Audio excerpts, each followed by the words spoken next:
Насаат Кejи тартуулайт. Шейх Абдишүкүр Ажы Нарматов. Болгон окуя. Пайгамбар саллаллаху алейхи ва саллям мындай дейт: "Мен мата аля шейин буиса алейх." Ким кайсы жолдо өлсө, ошондой тирилет.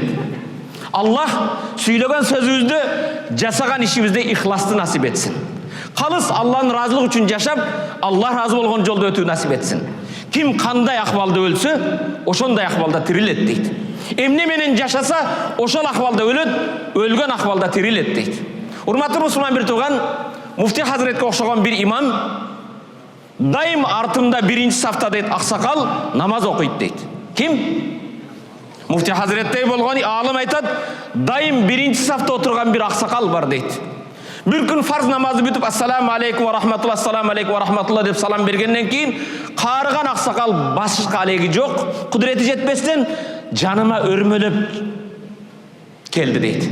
Келіп, муфти хазірет, имамым, даватчым, дамыллам, ұстазым, маға бұл дүниеде ақыретте пайда бере тұрған бір нәрсе үйрет.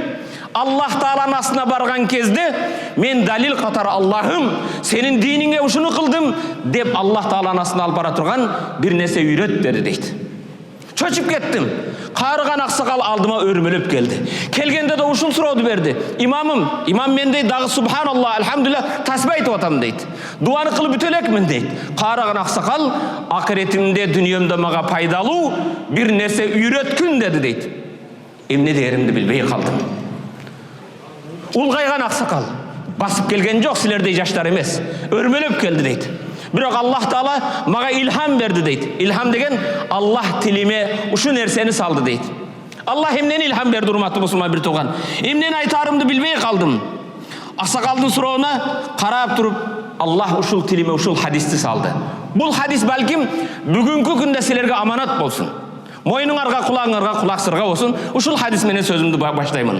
Пайгамбар саллаллаху алейхи ва салламдан Абу Хурайра деген сахаба риваят кылат: "Калиматан хафифатан аля лисан, сахилатан фил мизан, хабибатан ила рахман." Калиматан хафифатан аля лисан. Эки сөз бар, тилге жеңил. Сахилатан фил мизан, дүниөнүн эмес, акырет таразасында оор. Хабибатан ила рахман, рахман болгон Аллага сүйүктүү сөз. Субханаллахи ва бихамдихи, субханаллахил азим. Карыган чал сурады: "Имам, мага бир нерсе үйрөткүн, карыганмын, мен эститумум жок. Акыретте дүниеде пайда бере турган бир нерсе үйрөт" деди. Ушул хадис эсиме келди. Сахих имам Бухари, имам Муслим риваят кылган хадис. Мындай дедим дейт. Пайгамбар алейхиссалам айтыптыр: "Эки сөз бар, тилге жеңил, таразда оор, Аллага сүйүктүү, ал сөз субханаллахи ва бихамдихи, субханаллахил азим" десем, балам кайра кайтала деди дейт.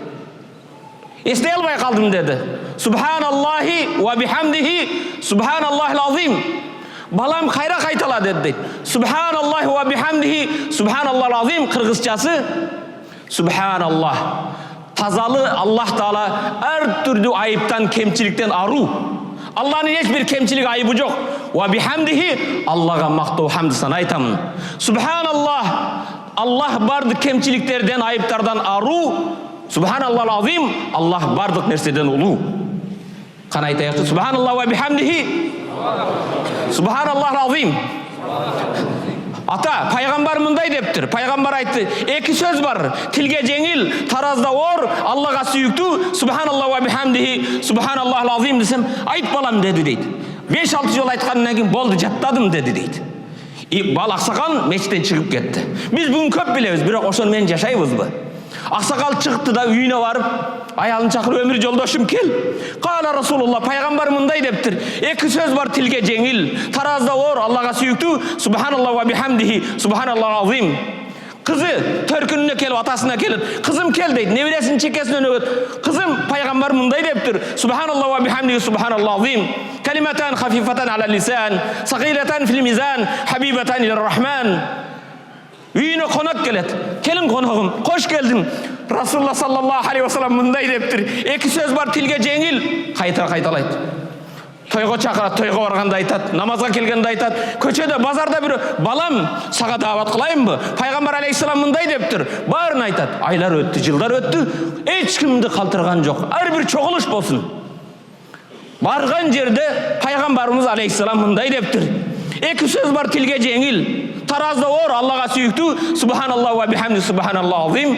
Карыган аксакал бир күн ооруп, инфак менен ооруканага түшүп калды дейт. Ооруканага түшкөндөн кийин бир инфаркттан каттуу кыйналып, комага түшүп калды дейт. Комада жатат больницада ооруган аксакал. Бир канча күндөр өттү. Бир канча жума өткөндөн кийин карап жаткан дарыгер балдарын чакырды. Келгиле. Үйгө чыгарып кетпесеңер болбой калды акыркы күндөрү. Балким акыркы нафастары акыркы күндөрүн үйүндө өткөзсүн деди дейт. Балдары келди, кыздары келди, келиндери, неберелер келип, атабыздын айланасында турабыз дейт.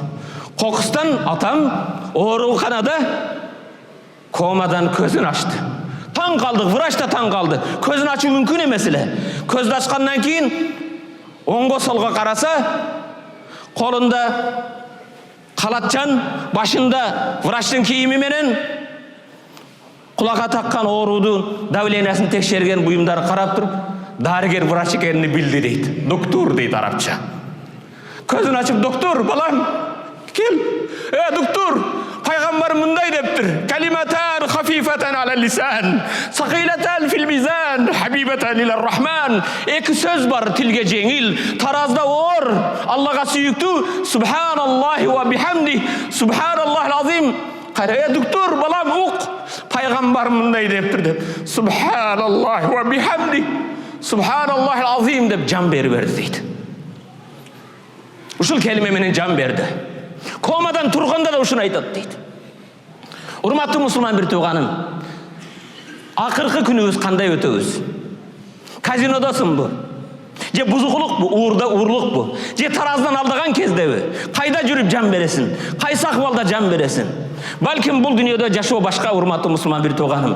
Эң негизги Аллах Тааланын астында эсепке алына турган нерсе, кандай жан берсек ошондой тирилесиң. Кумарды ойлоп отуруп өлгөн адам кумарбаздар менен тирилет. Пайгамбар саллаллаху алейхи вассалам ал-мар'у ма'a man ahab. Ар бир адам сүйгөнү менен бирге болот дейт.